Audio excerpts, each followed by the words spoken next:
What is up, everyone? Sean here, and welcome to the Hawke Talks. I haven't done this for a while, I know. Haven't picked up anything that really would get me going on a conversation with you guys.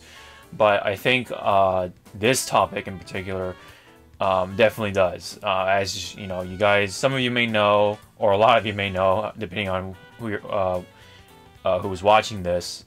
I talked about the rumor of the Uncanny Edition that never came true, unfortunately, but it was like people saw that miles away, right?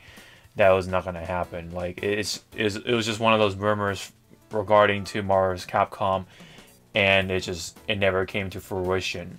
Obviously, with all the obvious kind of giveaways that it is kind of fake, essentially, claiming that this could happen during Evo, blah blah blah, this year. But anyway, so of course here comes another rumor, lo and behold, about Marvel's Capcom of any sort.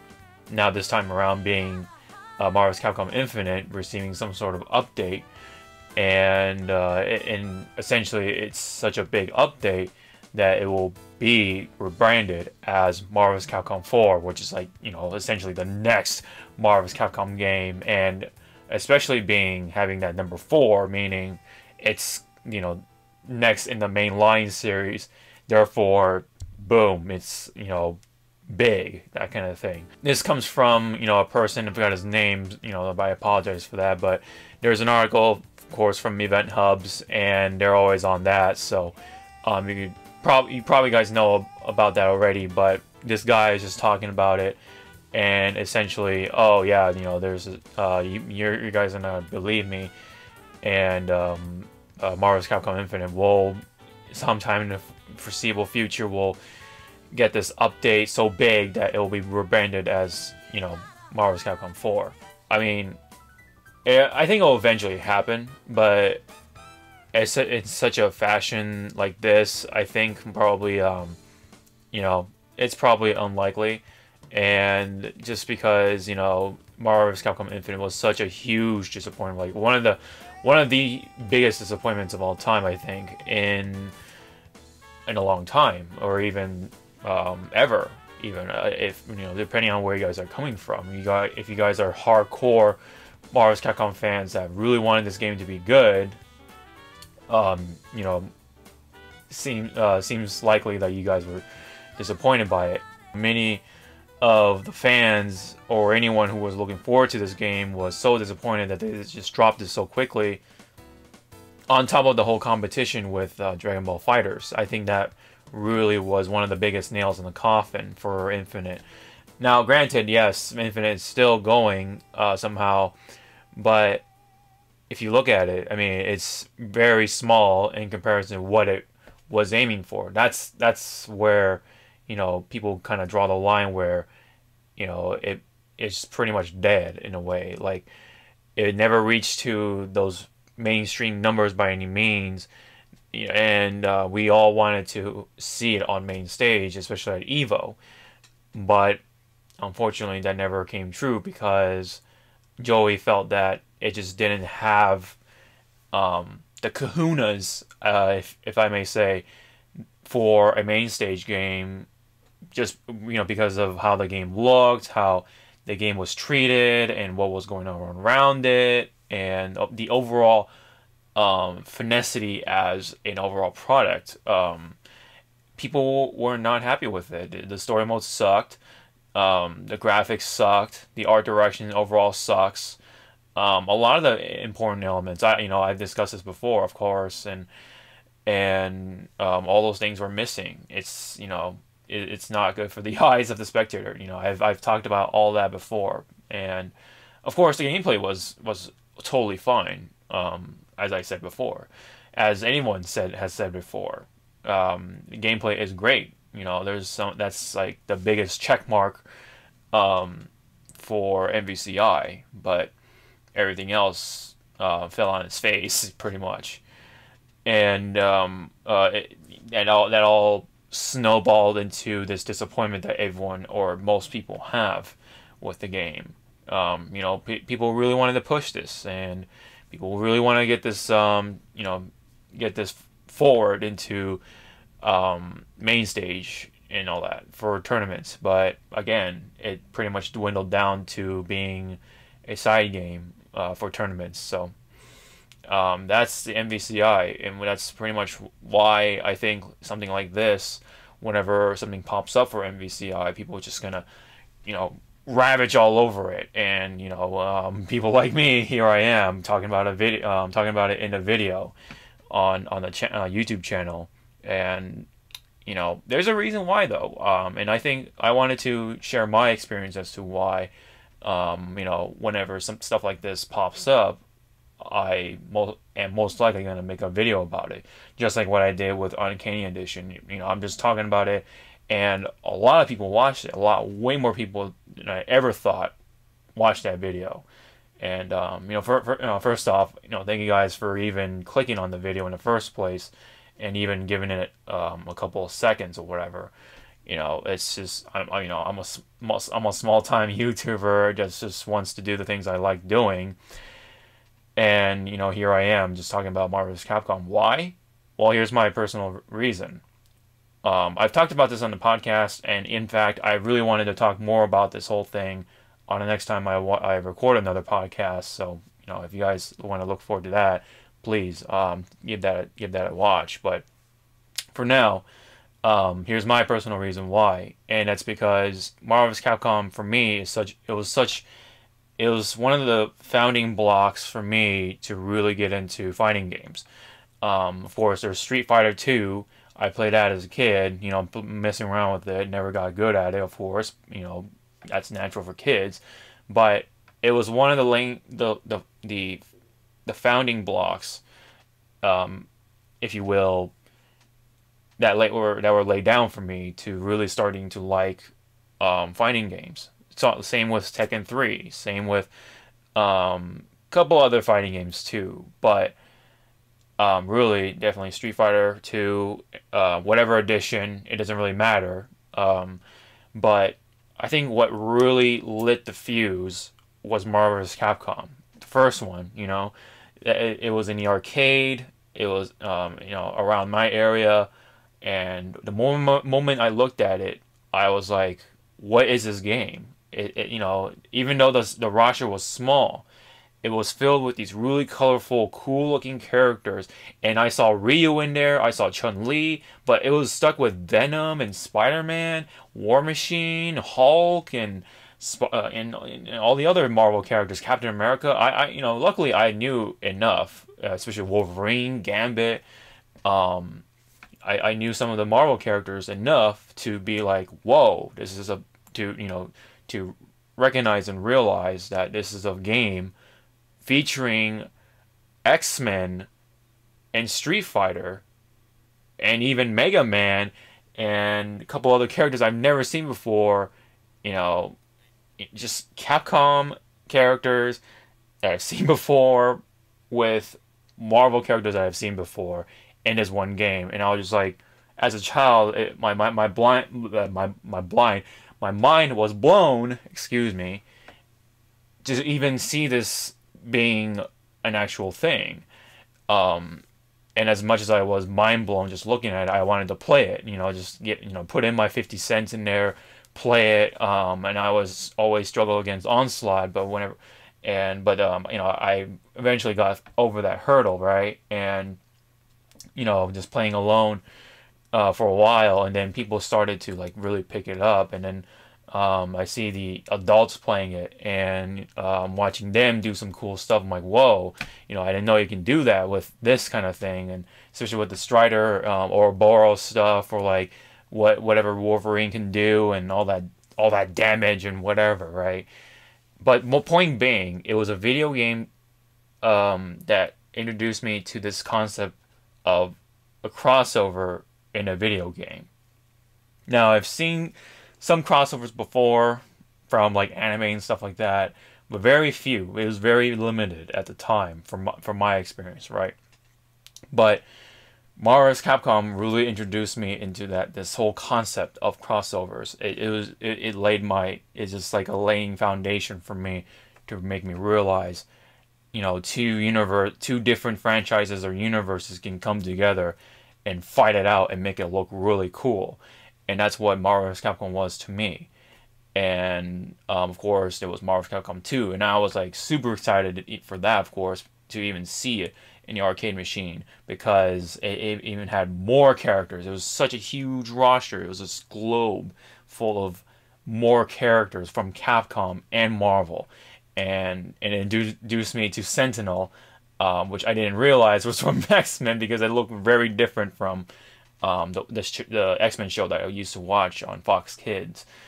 It's just this giant robot essentially, but it didn't have that peach colored, flesh colored face that I'm used to seeing from the X-Men show. But yeah, that was Sentinel, and I was introduced to him, and that's how I, really starting to like him because of how just the weight behind him, his rocket punch, and everything, right? And of course, it was Cable. I didn't really realize who Cable was, and Cable also appeared on the X-Men show at one point. So it really was cool to see like that connection with these characters, and of course, they had their own special attacks in the video game with like the Viper Beam and stuff like that. But yeah, it was just cool. Point being, it was just so cool to see these characters just meld together and make something cool happen on the screen. Now, of course, there's other characters from Capcom like Akuma and stuff, and you have like the other, like you have the original characters like Amingo, and you had Ruby Hart, the blonde pirate chick. You guys remember her? Like, she was only in that game. She looked pretty cool, but she was only in that game, and no one really remembered her after that. But she was in Marvel 2, and for what she looked like, she looked pretty cool. Like she's a pirate chick. She was older. She was very mature, and she was, pretty. She was badass looking. Just not over the top, but just cool and just very suave looking. Swashbuckler. And I liked her design. I never was able to get my mind wrapped around her gameplay, but definitely her design looked really cool, especially with the art around it was really cool. That really helped out the aesthetics and everything. Same with Marvel versus Capcom 1. Well, whenever you hit that hyper combo, you see that picture just pop in and just flash in your face, and you see their expressions just like they're about to do their hyper combo. Is just so cool. And same thing happened here in Marvel vs. Capcom 2. Very different art direction, sure, very more high-tech looking and stuff like that, especially with the character selection screen being like that digital orb and stuff like that. That was part of that art direction for Marvel vs. Capcom 2. And pretty much a big chunk of that was carried over to Marvel 3, but I'll get to that in a bit. And that was like the game being at Evo and stuff like that, and there was like some big moments, and that's where Justin Wong was, that name kind of stuck into people's heads. You know what I mean? Like Marvel 2 was that game where it really laid more of that foundation for a lot of people too. So Marvel vs. Capcom became that brand name in that fighting game, little toy box. So that was another big memory for me when it comes to like fighting games like that, especially crossover fighting games. And then came Marvel vs. Capcom 3 years later on the PS3, and I played a little more on the casual level. I wasn't super excited as much because of the 3D transition, the 3D graphics, but it grew on me over time because it really conveyed that comic book look, and I really like that, especially the vanilla Marvel 3.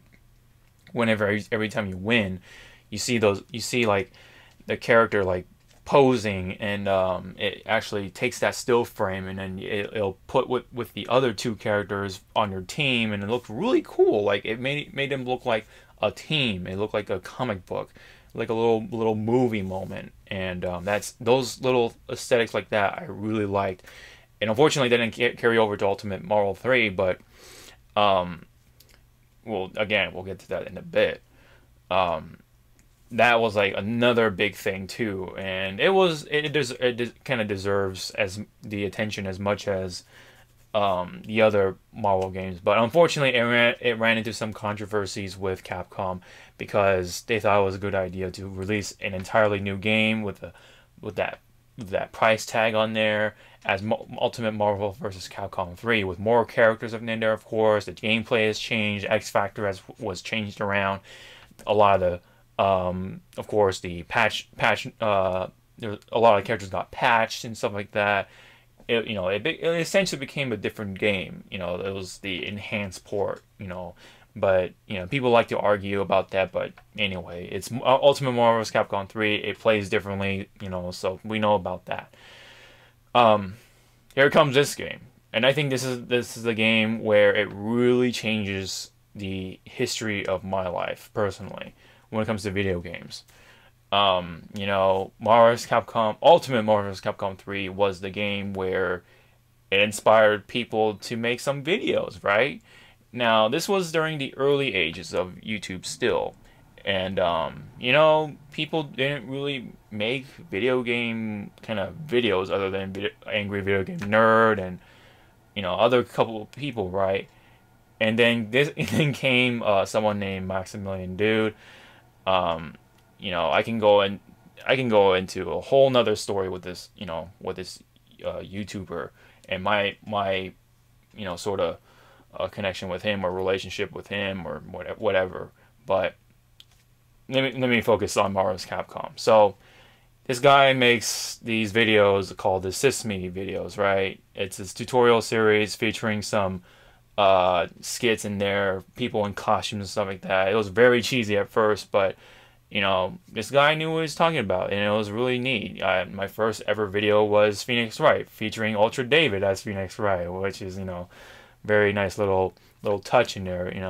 As I later on for me, because I later figured out that Ultra David is a commentator of sorts, and along with other commentators, and kind of help again to kind of help me connect with this this part of the FGC or whatever, or this part of fighting games in general, the FGC, and that's again a whole nother story, right? But Ultimate Marvel vs. Capcom 3 introduced me to that video essentially, because this guy really loved Ultimate Marvel vs. Capcom 3, or just Marvel vs. Capcom as a whole franchise, as much as me and a lot of other people.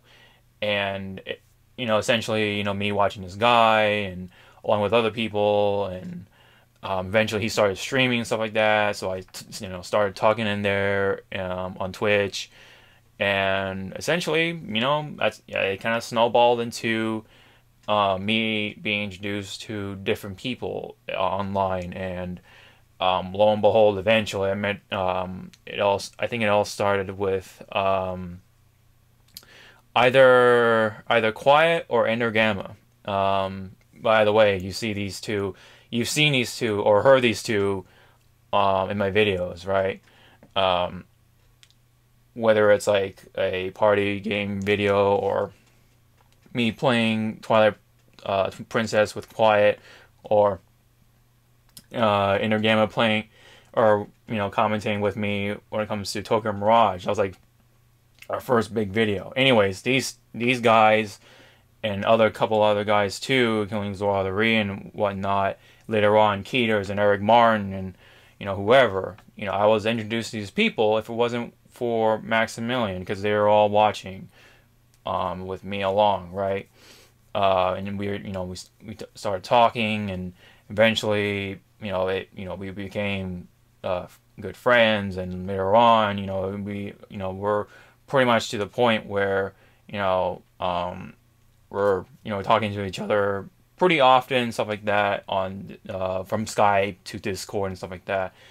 And of course, I even met more people after that, including Hawke and a couple of other people who are kind of an indirect result of that, because they hang out. The people I know hang out with those people, and then those people, I started hanging out with them too, and we started to really get to know each other. And that's where I met, Todd and Josh, and they're like kind of you know, a pretty big chunk of like some of my videos, right, with like sorry, not interaction, reaction videos with E3 stuff, and they're, you know, they're a couple of really genuinely funny guys. Cynical, yeah, sure, but they're some of the funniest people I've met in my life. And again, it all leads back to Marvel vs. Capcom, this franchise, and this, you know, in the title of this video. And I know this is like a very long talk about this, but I really wanted to sit down and talk about this because this game is such a, you know, special thing to me, because it, you know, it's got this weird butterfly effect that led to me seeing these people, and eventually I met, you know, a good number of these people at Evo, and we even, you know, some of us, you know, that, you know, me and my, you know, the closer group of friends got you know, together, and we roomed in a hotel, or and later at some point we, you know, now are rooming at Airbnbs now, so, and including, you know, this year we had a really good time at the Airbnb for Evo. For the most part, we're playing fighting games like BB tag and stuff like that, and even like, you know, while back we were like playing party games or whatever, just having stupid fun. And again, like I gotta say it, like it all leads back to Marvel vs. Capcom.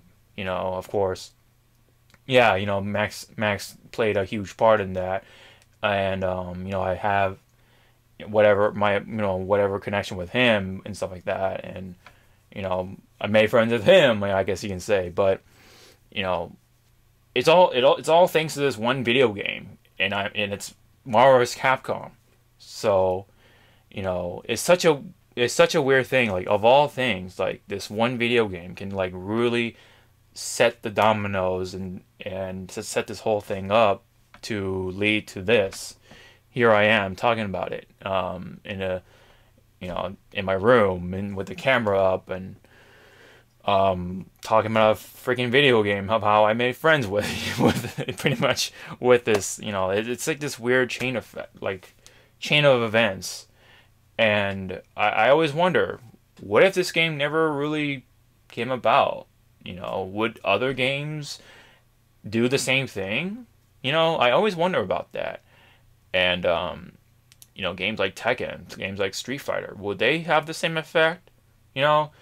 And I feel like sometimes, yeah, maybe, but sometimes I also wonder, maybe not, you know? Like, Marvel vs. Capcom has such that charm, because it's all about bringing these great characters into this one roster, and you know, and make cool stuff happen. You know, of course, that's why Smash Brothers has the same effect, and that's why people love Smash Brothers, because of course it's super accessible, it's pretty easy, you know, and it's fun. But the characters, man, they are so important. They make up. They make 90% of the game, in my opinion, right? You know, what's the point of all this if you don't have the cool characters to show off? I think that was another big thing too, which is why MVCI failed, which is having this really mediocre roster at the start, and then introduce some weird things with the DLC, like having Sigma in the DLC rather than having him in the starting roster, because I don't know. He was in the story, and yet he was stuck in the DLC that you had to pay for. You know, that kind of thing. Again, you know, MVCI disappointing a lot of people. But that's why I'm here, you know, talking about MVCI, Marvel vs. Capcom 4, or just Marvel vs. Capcom in general. This is why I make videos like this. You know, Uncanny Edition, you know, or just me talking stuff about Infinite in the past. Even Street Fighter and stuff like that. I like fighting games, you know, or even love it, depending on what kind of, you know, iteration comes out with. Street Fighter 5, I have my own feelings about that, but, you know, that's another thing. That's a whole nother video. But again, Marvel vs. Capcom, you know, that's, like I said, all that stuff happened because of this one game, and this is why here I am. So, Marvel vs. Capcom 4, you know, it is a rumor for right now, and it's something we shouldn't take it with a any grain of salt even, or any, you know, just don't hold your breath on it by any means, but it's something we all kind of look into because it's such, you know, again, you know, it's a game that can set off these kind of chain of events because of the charm, because of the gameplay, I guess. A lot of factors really meld together to really make a product that really can make things happen, essentially. You know, I guess maybe that cool thing is also making friends, you know what I mean? I mean, that's a part of it.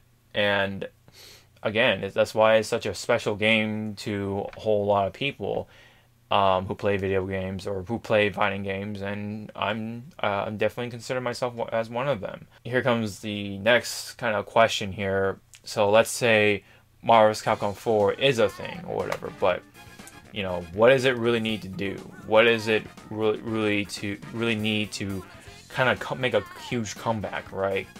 And I know a couple of people who love Marvel vs. Capcom have already made this kind of video, and including Max and couple other people. But yeah, you know, they've expressed their opinion about it. But you know, I really feel like they really need to you know, stick to their roots, just do what they do best, and that's to make graphics charming, of course, you know, cel shaded and stuff like that. You know, don't try to give in to the whole MCU kind of style that they're trying to push thanks to Marvel themselves. But luckily, Peter Rosas, aka Combo Fiend, is now reportedly over there working because his name popped up as producer for the Spider-Man game on the PS4. And we all know how that game turned out, right? You know, pretty great. For those who play the game, I think, you know, that could be a first sign that, hey, you know, if a Marvel vs. Capcom 4 ever popped up, we have a couple less things to worry about. You know, I'm pretty sure Rosas knows what happened with Marvel vs. Capcom Infinite, so he wants to definitely make sure that, you know, those negativity, all the negativity that that came out from that whole event stuck to him, and he will, you know, make sure to tell them, hey, we really need to make this happen this way and that way, and have this and this and that, and not have this, you know, that kind of thing, to really make sure that Marvel vs. Capcom 4, if it comes to fruition, you know, it has those things and not have these things as well. So yeah, of course, he needs to have, you know, I think I can agree on this too, that it definitely should take the Smash Ultimate kind of route. Have everyone else from the past in it. You essentially have all the characters people wanted from the past, like Jin, Captain Commando, and essentially, of course, you know, everyone else too, like, you know, Sentinel and Storm and the X-Men, you know, and Akuma, Ken, Chun-Li, or, you know, I mean, sorry, not Chun-Li, Zangief, you know, that, like, and of course, you know, throw in a couple new ones too, of course, you know, like, just like Ultimate has been doing with, for Smash. Kind of give it that treatment, you know, give it that love, give it, you know, that explosion of nostalgia. Why not? Because, you know, that's what people live from. That's where they come from. And give them that. And I think also, you know, you know, when it comes to 2v2 or 3v3, I personally don't care, because I come from having to play a 2v2 game, you know, with Marvel vs. Capcom and Marvel vs. Capcom 2 and 3, so I've experienced all the things. So I don't know, as long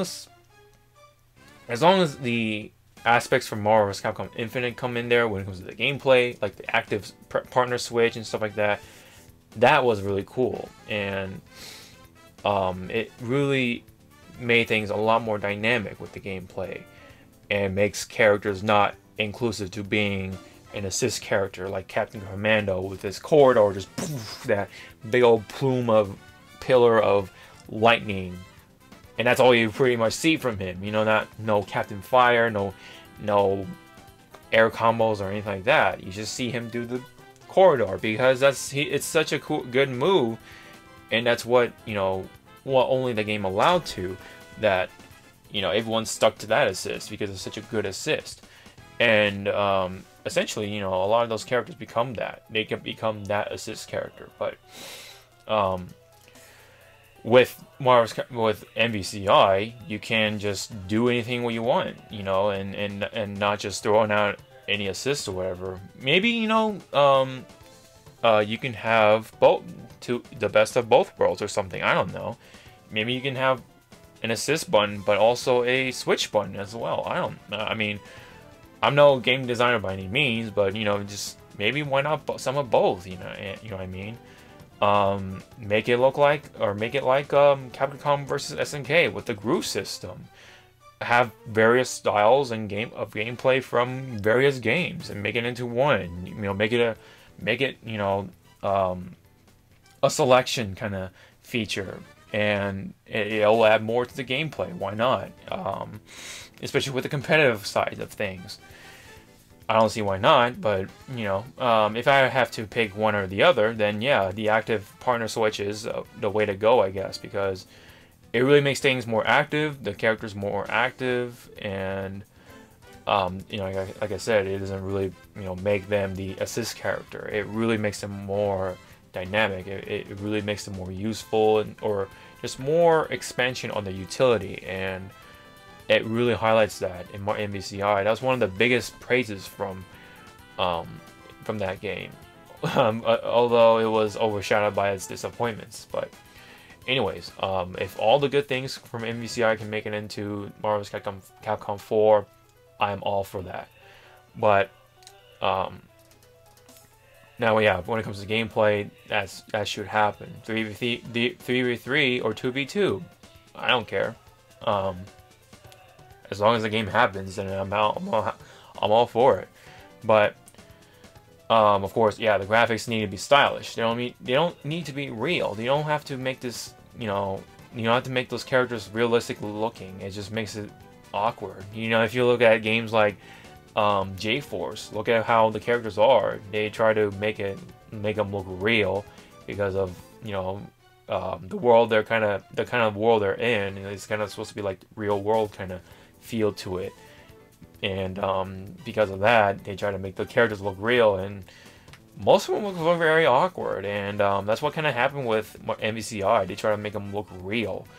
They try to look like as if they would enter the MCU, for the Capcom side anyway, and even like the modeling on the Marvel characters are pretty subpar in comparison to with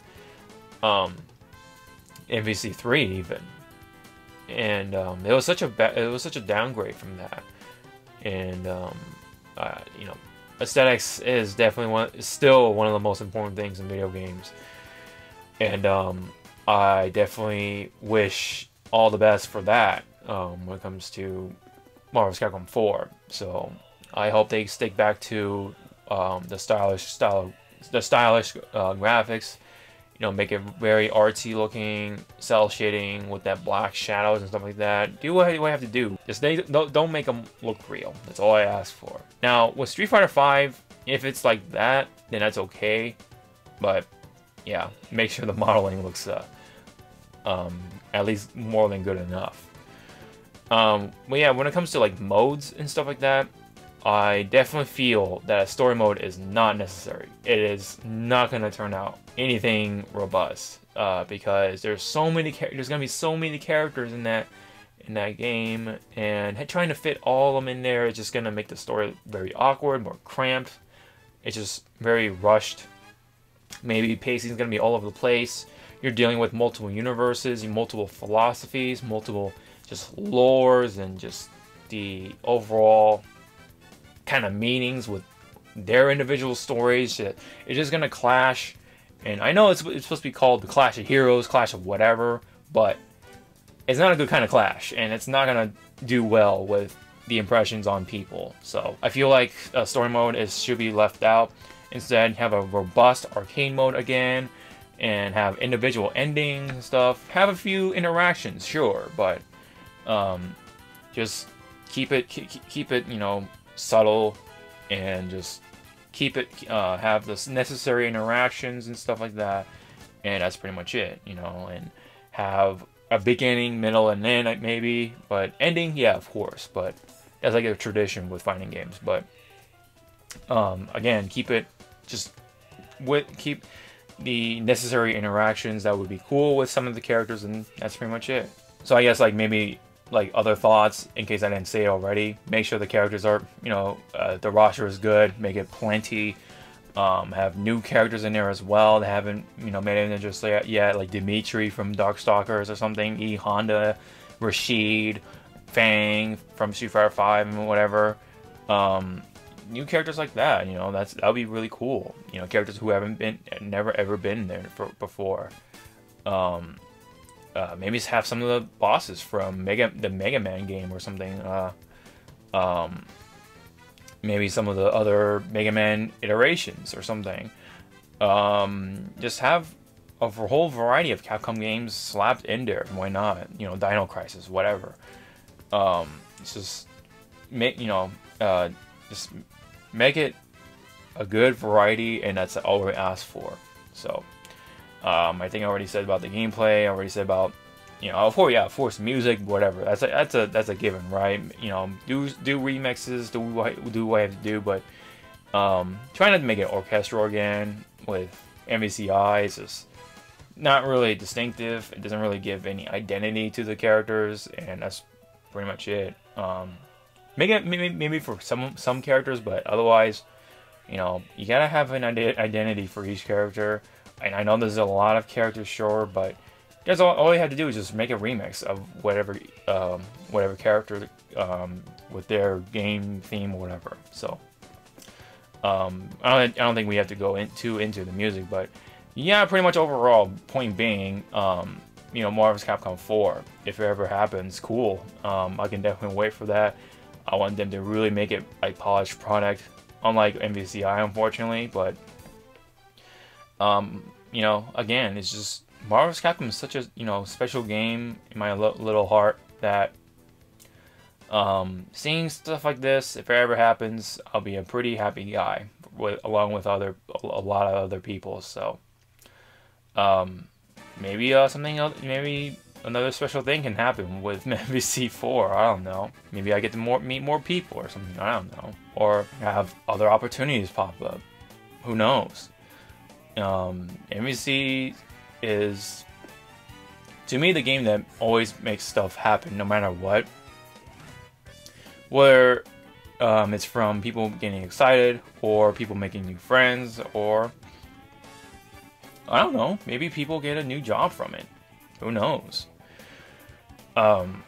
It's that kind of game to me, and I would love to see something from it in the future. But you know, I can wait, and it'll make a whole lot more sense if it comes out on the PS5 or whatever Sony's working on, whatever new version of the Switch comes out on. I don't know, in case that is true. But yeah. Anyways, I know this is going pretty long. I apologize for that, but that's just how I feel about Marvel's Capcom as a whole, and that's my 2 cents on it and the whole thing with MVC4 rumors and MVC4 on what it needs to do overall, and summarized, I guess. But yeah. Anyways, that's pretty much like my thoughts on MVCI, MVC4, and as a rumor or not, whatever. Just MVC in general, really, and my whole thoughts on those. So, anyways, I'll probably discuss more about this with the guys on the podcast when it comes to MVC4. I really want to expand on it. I felt like I didn't really say much for it, so I'll probably kind of repeat myself again on the podcast. But at least here, you guys know what I'm talking about, I guess. But anyways, if you guys have anything to say about MVC4, anything related to MVC in general, what it has done for you in the past, maybe some good memories or whatever, maybe what's like your favorite memory from MVC, whether it's MVC, MVC2, 3, MVCI even, you know, Ultimate 3, whatever, man. Anything on those comments, leave it down below. Or you guys believe MVC4 can happen? Again, leave those in the comment section below. And, of course, if you want, hit the subscribe button, hit the bell, and also the thumbs up if you guys enjoyed the video. And of course, if you want to further support the channel, I have a Loot Crate link. I have Into the AM link as well. And I have Twitter. All that stuff is in the description box below if you want to click any of those links to further support the channel. Really appreciate it, guys, as always. And yeah, we'll see what's the future of Marvel vs. Capcom. I think it'll come around, but I think we'll have to wait for a pretty good amount of time. And if anything, you know, maybe I would say within the next 3 years, we'll probably hear something from it. We'll probably see some sort of initial trailer, teaser, whatever sort, for Marvel vs. Capcom 4, whatever it's gonna be called. You know, Marvel vs. Capcom 4 Ultimate, to confuse everyone just because they're Capcom. I have no idea. But time can only tell. And so yeah, until then, I'll see you guys in the next video. Sean out.